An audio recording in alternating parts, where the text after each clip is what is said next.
dice Romanos 5, del 1 al 8.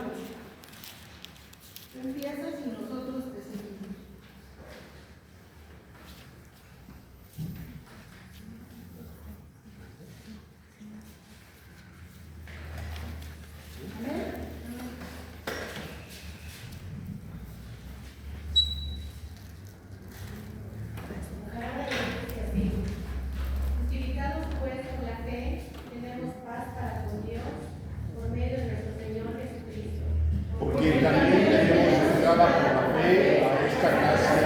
En la cual estamos firmes y nos gloriamos en la esperanza de la gloria de Dios.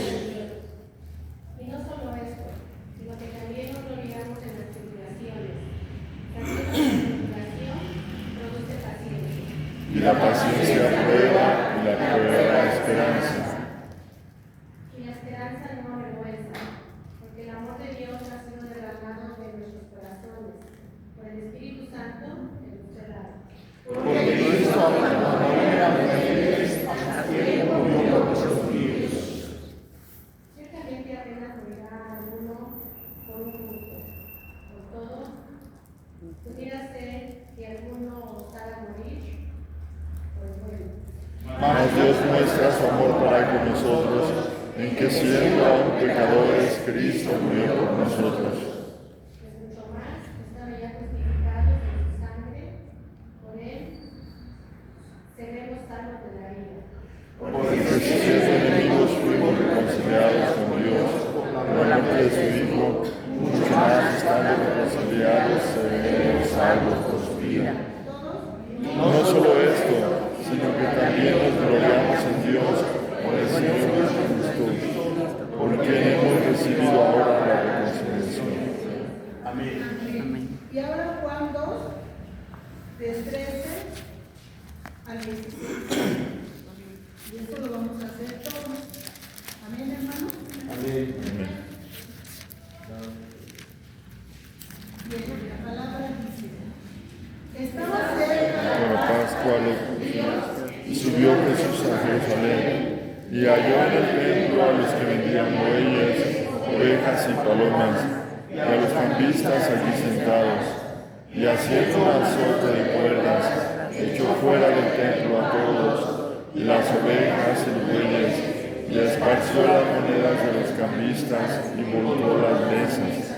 Y dijo a los que vendían palomas: quitad de aquí esto, que no hagáis de la casa de mi Padre casa de mercado.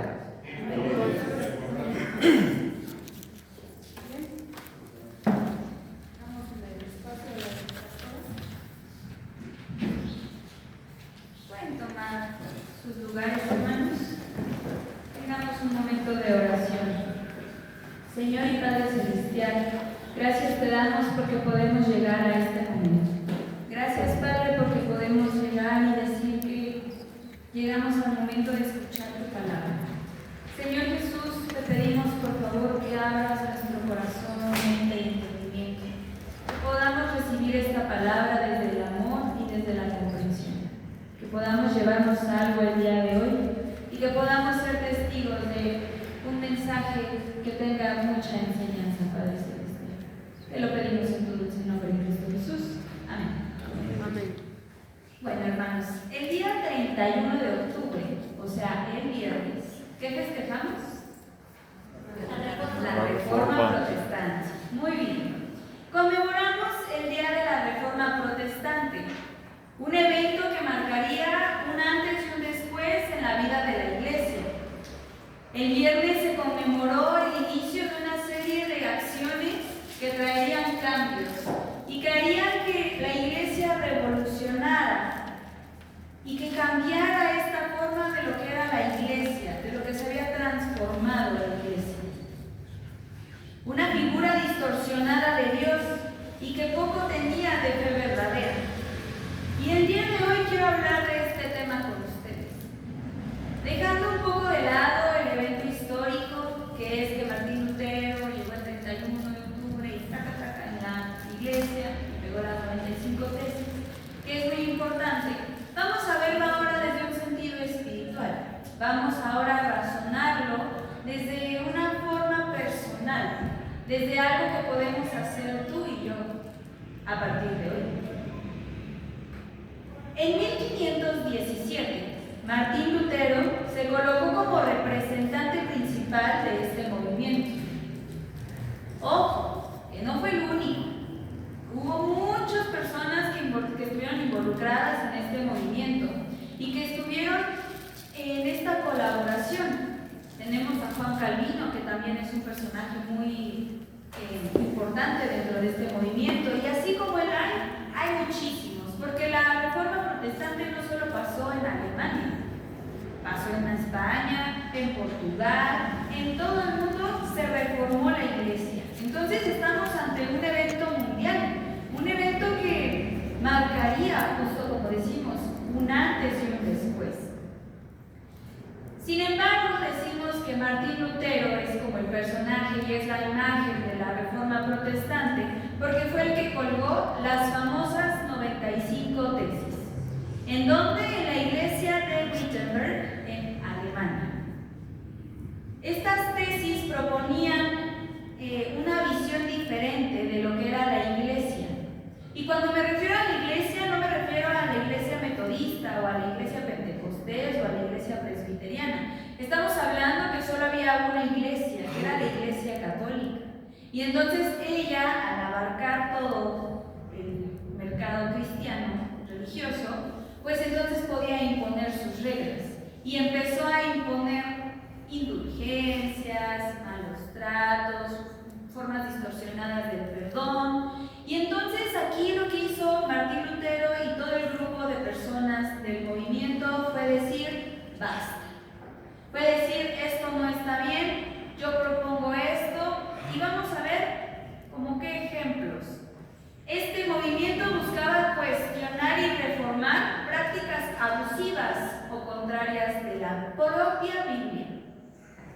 Entonces, las tesis cuestionaban la autoridad de la Iglesia de Roma, o sea, la Iglesia católica, y proponía una verdadera forma de alcanzar el perdón y la salvación. Dentro de los principales cuestionamientos estaba dirigido a las indulgencias. ¿Saben qué son las indulgencias? ¿No? Las indulgencias eran como un documento, un papelito, un certificado que te daban por perdonar tus pecados. Y uno diría, pues está bien, te costaba dinero. Y pues, ¿quién peca una vez a la semana? Nadie, todos pecamos diario. Entonces, imagínense cuántas indulgencias no tendríamos en nuestras casas, ¿no? ¿Cuánto dinero no ingresaba a la iglesia en estas indulgencias? También le quita el poder al Papa de perdonar las penas del purgatorio y que se podía conseguir la salvación a través de un verdadero arrepentimiento, que es lo que actualmente pensamos. Tú puedes acercarte a Dios y decirle, Dios, estoy muy arrepentido, y Dios te va a perdonar. No necesitas venir con un pastor o con un sacerdote, confesarte, y entonces Él te va a decir cómo te va a perdonar Dios. El camino verdadero de un cristiano también fue cuestionado, y cómo se debe ayudar a un necesitado en todo momento, porque la Iglesia Católica dejó de ver a este sector de la población, porque solo se empezó a interesar en el dinero. También que se cuestiona la autoridad del Papa, señalando que el poder no viene de él, sino que el poder viene de Dios, y que él es solo un instrumento para su obra, pero que él no es ni un santo, ni es Dios, ni nada. Él es solo una persona que está sirviendo al Señor y que su ministerio es predicar de la palabra del Señor. Y así me puedo ir con otras 93 cosas que hablan las tesis. Este movimiento no buscaba crear una iglesia nueva. Este movimiento lo que quería era revolucionar a la Iglesia Católica, que pasaran ese mal trago, ese trago amargo donde las cosas eran injustas, y entonces revolucionar a la iglesia a una verdadera, a una con fundamento bíblico, a una verdadera iglesia. Lo que pretendía era evolucionar, era desaparecer costumbres y que se reformara la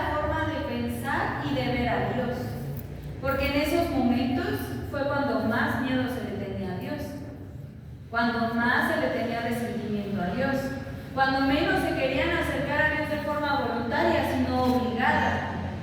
Y entonces estas personas nos ayudan a poder ver y entender la iglesia desde un sentido amoroso. No todo es miel sobre hojuelas, hermanos, porque en este siglo se estaban moviendo muchas cosas. ¿Qué estaba pasando en el mundo? Esta reforma protestante tuvo su fuerte en Europa, que eran civilizaciones que estaban como evolucionadas en ese sentido, en la religión, en los gobiernos, eran muy diferentes a nosotros. Pero en 1517 estaban llegando a la Nueva España. En 1517 Portugal estaba llegando en barco, cruzó todo el mundo, de abajo para arriba creo, y llegó a China. Entonces estaba habiendo una evolución muy grande en el mundo, y todo estaba pasando, todo estaba cambiando, y la iglesia también estaba cambiando. Y aunque este es un evento histórico, no podemos olvidar que mucho antes ya habíamos tenido un revolucionario.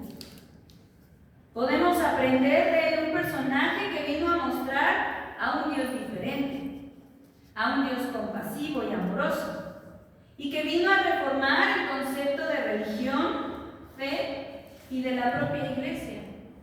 Y ese personaje lo encontramos el día de hoy en el libro de Juan, capítulo 2. En la lectura era del versículo 13 al 16, pero yo lo voy a alargar hasta el 22. Entonces les pido por favor que tengan abiertas sus Biblias, porque vamos a hacer un pequeño análisis. En el versículo 13 del libro de Juan, encontramos el contexto del versículo. Dice que estaba cerca la Pascua, una fiesta de los judíos. Y entonces Jesús subió a Jerusalén, porque Jerusalén era la ciudad, entonces de Galilea a Jerusalén, pues subían. Y halló en el templo a los que vendían bueyes, ovejas y palomas, y a los cambistas allí sentados. Encontró animales para sacrificio. En realidad no es que estuvieran vendiendo cosas que no fueran para el santuario. Estaban haciendo cosas pues que para acercárselos, ¿no? Para que fuera más fácil para ellos. Sobre todo porque venían extranjeros en esas épocas y entonces ofrecían sacrificios y allí tenían el animal. Pero entonces aquí se distorsiona el verdadero propósito del templo. El templo no es un mercado. El templo no es un lugar donde pueda estar habiendo tanto ruido todo el tiempo. Si bien hay un momento para reír, para platicar, para jugar, el santuario es un lugar para orar, para convivir y para deleitarse en Dios. Y entonces imagínense a Jesús llegando a Jerusalén, acá bien contento, y se encuentra con un mercado en la casa de su papá. Y entonces, ¿qué hizo? Vemos una actitud que todos no sabemos. Todos hemos leído este capítulo y este versículo y vemos cómo Jesús, órale, van para todos, ¿no? Y que se nos hace referencia de que Jesús se molestó, indignado posiblemente por la transformación de un lugar sagrado y delicado a un mercado.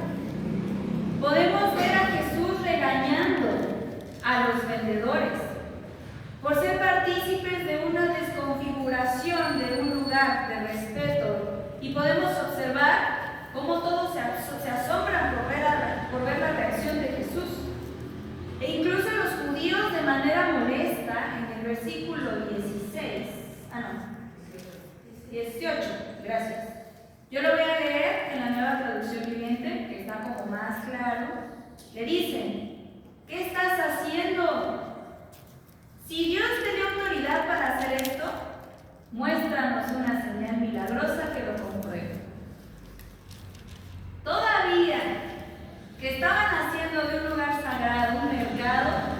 Se enojan porque les quitan a los animales. Y entonces Jesús dice, está bien, destruyan este templo. ¿Y lo qué? Lo levantaré en 3 días. Pero en este momento no se refiere a un templo físico, ¿eh? ¿Quién resucitó en 3 días? Cristo. No estaba hablando del templo, estaba hablando de su cuerpo. Entonces, cuando vamos en el tiempo y llegamos al momento en el que Jesús es crucificado y es resucitado, los discípulos recordaron la profecía que se había hecho. Ellos recordaron y dijeron, tenía la autoridad. Y entonces Jesús nos habla de cosas tan maravillosas, porque los judíos pensaban que eran del templo literal. Y Jesús siempre va más allá. Jesús no se queda con las cosas materiales. Jesús ve por más allá.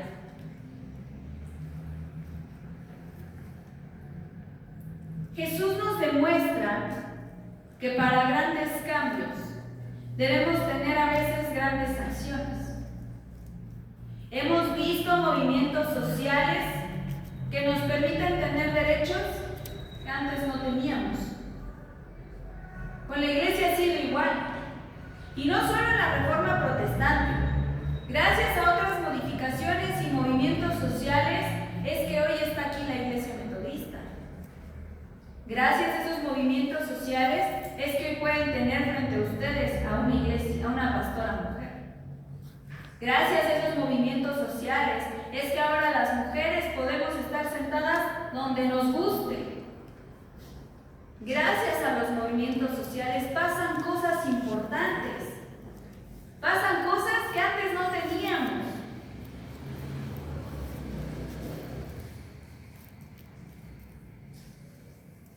Otro claro ejemplo es San Vicente Chicoloapan, que se tuvo que arriesgar a abrir una misión aquí y posterior una iglesia y enfrentarse a aquellas personas que no querían que hubiera una iglesia.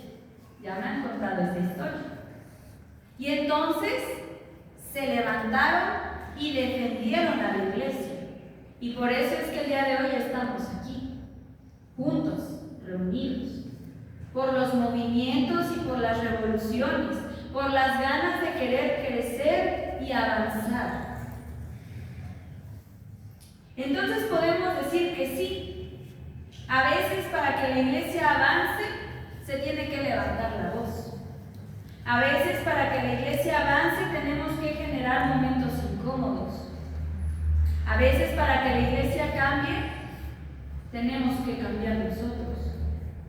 Y creo fielmente que antes de que podamos cambiar a la iglesia tenemos que cambiar nosotros. Porque ¿cómo podemos cambiar a otra persona si yo no puedo cambiarme a mí misma? ¿Cómo pretendo ser que una persona sea ejemplo para alguien más si yo no puedo ser ejemplo de mí mismo? Y entonces podemos entender que tenemos que cambiar. Y que tenemos que cambiar hoy para que la iglesia evolucione. ¿Y por qué les digo esto, hermanos?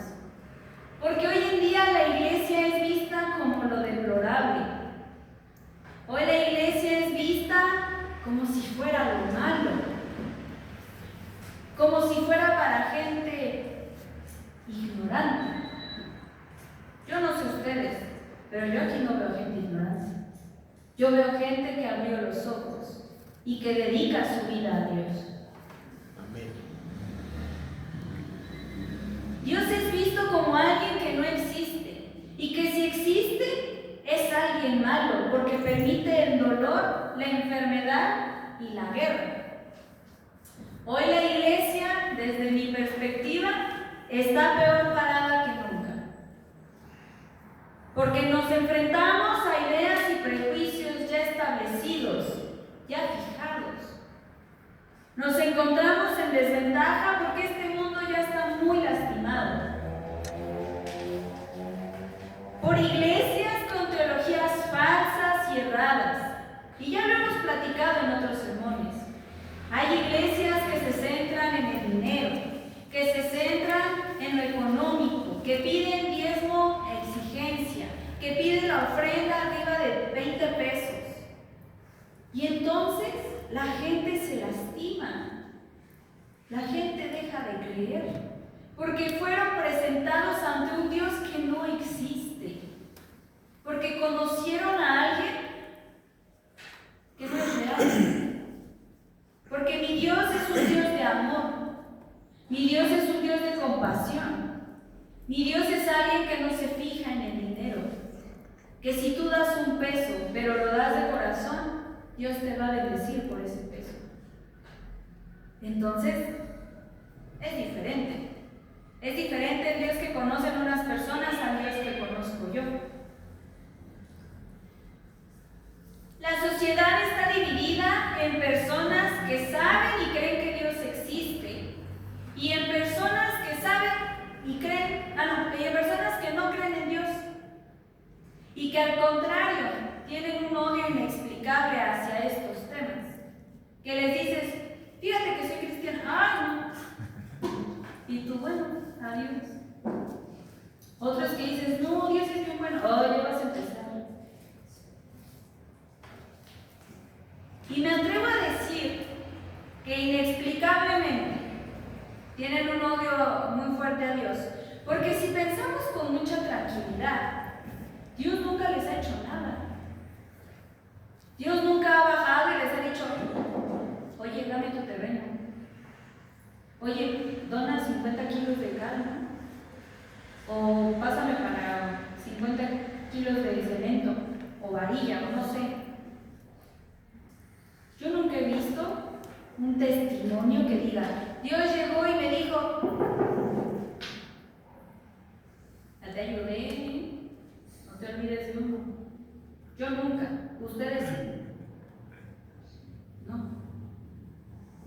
La verdadera situación comienza cuando presentan a un Dios como uno castigador, uno enojón, uno vengativo, uno convenenciero, un Dios interesado en el dinero y en las posesiones físicas y mundanas. Ahí está el verdadero problema. Cuando todo el tiempo en la Biblia se nos presenta un Dios lleno de ¿qué? De amor. Otra característica de Dios. Justo. Bondadoso. Misericordioso. Humilde. ¿Cuál? Humilde. Fiel. Libre, amoroso. Paciente. Y podríamos seguir la lista. Porque ese es el Dios que tú y yo tenemos el privilegio de conocer. Porque ese es el Dios en el que tú y yo caímos en suerte de conocer. Y digo que caímos en suerte de conocer porque pudimos haber llegado a otra iglesia. Y pudimos entonces conocer a un Dios diferente. Sin embargo, y doy gracias a Dios porque aquí estamos, aprendiendo de un Dios de amor, de un Dios verdadero, de un Dios que puedes abrir la Biblia y te va a decir lo que yo te estoy diciendo. No te estoy inventando adjetivos nuevos para Dios. Se nos habla de un Padre al que podemos acercarnos cuando más lo necesitamos. Le podemos decir Padre. ¿Y qué hace un padre? Se preocupa, cuida, ve por sus hijos. Y entonces podemos decir que nosotros tenemos un Padre, además del físico, que tenemos un Padre en el cielo, que nos cuida y que se preocupa por nosotros. Y si tenemos un Padre así, amoroso y presente, ¿por qué nos empeñamos tanto en mostrar un Dios que no es Él? Porque seamos sinceros, hermanos, las iglesias muestran un Dios que no es el que conocemos tú y yo. Eso ya queda más que claro. Y todos decimos, sí, tiene razón, pastora. Fíjese que hay una iglesia que sí se pasa. Pero también nosotros podemos estar lastimando a alguien. También nosotros podemos estar reflejando un Dios que no es Él. También nosotros podemos estar mostrando al mundo un Dios que no lo define. que no lo representan, dirían los jóvenes. Y aquí tengo opiniones encontradas, porque si bien cada uno de nosotros debemos de tener la mirada fija en Dios, y de que entonces aquellos comentarios o personas que nos hagan sentir mal, o que nos hagan sentir incómodos, o que no nos dejen trabajar en la iglesia o en el trabajo, o lo que sea, uno tiene que tener la mirada siempre fija en Dios. No venir por un hermano, no venir por una hermana, sino venir porque nuestra fe está en Dios. Eso lo tengo muy claro, siempre lo digo. Sin embargo, para los hermanos que son nuevos, esas cosas sí pesan. Para los hermanos que están recién llegados a la iglesia, no podemos ser personas que se puedan equivocar en grandes cosas, porque los hermanos se lastiman. Y entonces nosotros como hermanos mayores tenemos la obligación de cuidar a nuestros pequeños hermanos, de velar por ellos, de que se sientan amados, que se sientan apapachados, que se sientan cuidados. Porque sí, la iglesia es un lugar de enfermos. La iglesia es un lugar de personas que están lastimadas y que buscan recuperarse y sentirse cada vez mejor y en comunión con Dios. Pero también tenemos que ser sinceros y tenemos que cuidar a nuestros hermanos nuevos. Tenemos que cuidar el corazón del hermano que está a tu lado. Y entonces así, con esa visión, es que entonces podremos mejorar cada uno. No te pido, ni Dios te exige que seas perfecto. Dios no te está diciendo hoy, me cambias tu actitud ya. No, pero te está pidiendo un cambio. Te está diciendo que a partir de hoy comiences a cambiar. Poco a poco, mucho, como tú quieras. Pequeños pasos.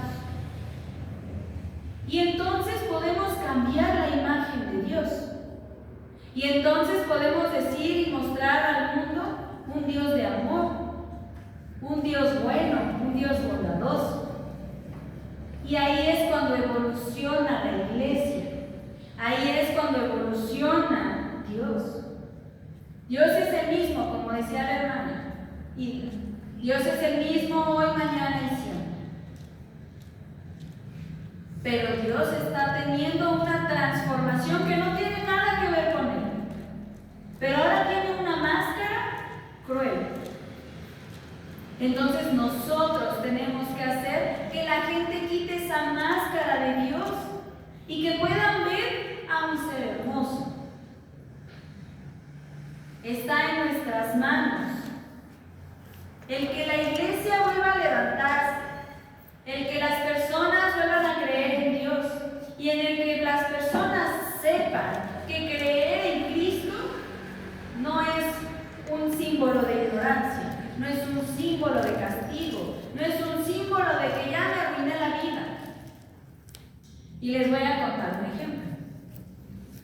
Yo entré a trabajar a una empresa coreana, ya por ejemplo lo sabes, el choro, ¿no? Y mi jefa es acá súper atea. Y entonces cuando llego y me dice, ¿y esa cruz? Y yo, es que soy pastora. Ya. Órale, qué padre. Cada quien por su lado, ¿no? Yo soy bien platicona, como ustedes pueden ver, perdón. Y entonces poco a poco empecé a entablar conversación con mi jefa, y bla. Y el otro día me hizo un comentario, porque yo soy divertida, carismática, todo lo que quieran bueno. Y entonces me dice mi jefa, oye, qué buena onda, yo pensaba que los cristianos eran diferentes.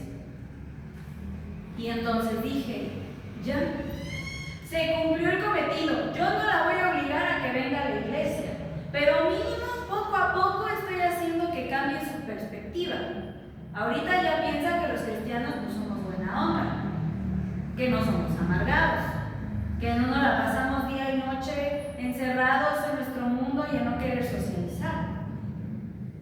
Y yo estoy segura que si sigo así, no solo con ella, con muchas personas, puedo cambiar la imagen de Dios. Siendo como soy, humana, humana, con mis cosas, con mi carácter, con mis defectos, pero también con mis virtudes. Y entonces esas virtudes son las que yo tengo que desarrollar y tengo que cambiar los desperfectos. Y entonces poco a poco podemos ir cambiando la imagen de Dios. Y a mí me da mucha alegría y me dio mucha alegría cuando me dijeron: qué padre, pensé que los cristianos eran diferentes. Y a partir de ahí, mi jefa, cada lunes, ¿cómo te fue en la iglesia? Ay, me fue súper bien. Mañana voy a decir, llegué tarde. Fíjate, me tocó hablar de esto en el templo. Y el otro día le puse un pedacito de la predicación. Se burló de que lo veo chiquito, ¿verdad? Pero al menos entendió y recibió tantito del mensaje. Y yo sé que la palabra del Señor le llega a través de mí día con día. Porque llego y le digo: ay, aguántame tantito, déjeme termino el devocional. Aguántame tantito, déjeme termino la oración. Y entonces estoy haciendo labor evangelístico y estoy cambiando la imagen de Dios. Y qué importante es que cada uno de nosotros hagamos esto. Porque no es necesario que salgamos vestidos de payasitos, con dulces en las manos y decir: Cristo te ama, cuando esas palabras son vacías. De nada vale que uno salga a la calle y esté en pleno solazo diciendo: ¿quieres saber de Dios? Si al final tu actitud nos va a alejar. Es mejor portarte bien, ser amable, ser empático, ser amoroso, ser amigo. Y entonces, así y solo así la gente es que va a empezar a conocer a Dios. Y así como yo tuve esa experiencia, ustedes la van a tener. Ustedes van a decir: ¡qué padre! Se siente bien bonito, hermanos, cuando les dicen: yo pensé que eran diferentes. Porque entonces también el cristiano tiene un disfraz, el cual tampoco nos representa. Porque discúlpenme, pero yo desde que entré a esta iglesia, lo primero que recibí fue amor. Lo primero que recibí fue: ¡ay, pastora, tan chiquita! Pero recibí amor. ¿Y por qué si yo puedo recibir estas cosas, el hermano que está a tu lado o el hermano que está afuera no lo puede recibir? Claro que puede. Claro que podemos hacerlo. Poco a poco podemos cambiar nuestra perspectiva. Poco a poco podemos hacer grandes cambios y evolucionar la imagen de Dios. Y que la gente pueda regresar a conocer a un Dios de amor, de compasión y de humildad. No un Dios de lo económico, no un Dios de lo material, un Dios de amor.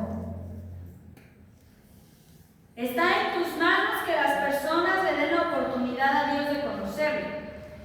Está en tus manos cambiar la perspectiva de una persona que se encuentra herida por errores ajenos. Está en tus manos que puedas ser instrumento de Dios para su obra. Está en tus manos ser parte del camino de la evolución, el camino de la revolución. Que como Jesús o Martín Lutero puedas hacer algo por tu iglesia y decidas cambiar. Mostrar algo que en verdad sea Dios. Sé parte de la revolución, querido hermano. Sé cambio, sé luz, sé sal, sé amor, sé compasión. Sé un cristiano. Un camino a la revolución, en el que tú y yo somos parte, y en el que tú y yo podemos seguir actuando, porque la evolución no se quedó en 1517, la evolución continúa hasta el día de hoy. Oremos. Señor y Padre Celestial, gracias te damos por este día. Gracias porque podemos alabar y bendecir tu nombre. Gracias porque podemos acercarnos a ti a escuchar tu voz y tu mensaje. Gracias Te pedimos, Señor Jesucristo, que tú seas con cada uno de nosotros, que tú permitas que este mensaje entre en lo más profundo de nuestro corazón, en lo más profundo de nuestra alma y en lo más profundo de nuestro ser.